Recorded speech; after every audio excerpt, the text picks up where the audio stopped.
never had anything like what's happening. ইরানের অবরোধের কারণে হরমুজ প্রণালীতে আটকা পড়া বাণিজ্যিক জাহাজগুলোকে মার্কিন নৌবাহিনীর প্রহরায় নিরাপদে প্রণালী পেরোতে সহায়তা করতে প্রজেক্ট ফ্রিডম নামের যে প্রকল্প শুরু করেছিল যুক্তরাষ্ট্র তা স্থগিত করা হয়েছে।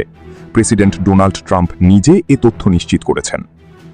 এই বিরতি স্বল্প সময়ের জন্য উল্লেখ করে গতকাল মঙ্গলবার নিজের সামাজিক যোগাযোগ মাধ্যম ট্রুথ সোশ্যালে পোস্ট করা এক বার্তায় ট্রাম্প বলেন, আমরা পারস্পরিকভাবে সম্মত হয়েছি যে অবরোধ পূর্ণমাত্রায় কার্যকর থাকলেও চুক্তিটি চূড়ান্ত ও স্বাক্ষরিত হতে পারে কিনা তা খতিয়ে দেখতে স্বল্প সময়ের জন্য প্রজেক্ট ফ্রিডম স্থগিত রাখা হবে।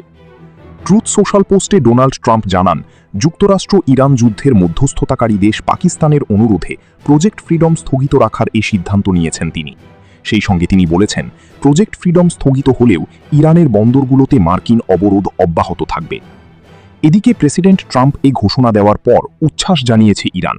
দেশটির রাষ্ট্রায়ত্ত সংবাদ মাধ্যমগুলো ট্রাম্পের এই পোস্টকে ইরানের বিজয় উল্লেখ করে তাদের প্রতিবেদনে বলেছে, যুদ্ধে ধারাবাহিক ব্যর্থতার জিরে হরমুজ থেকে পিছু হটছেন যুক্তরাষ্ট্রের প্রেসিডেন্ট।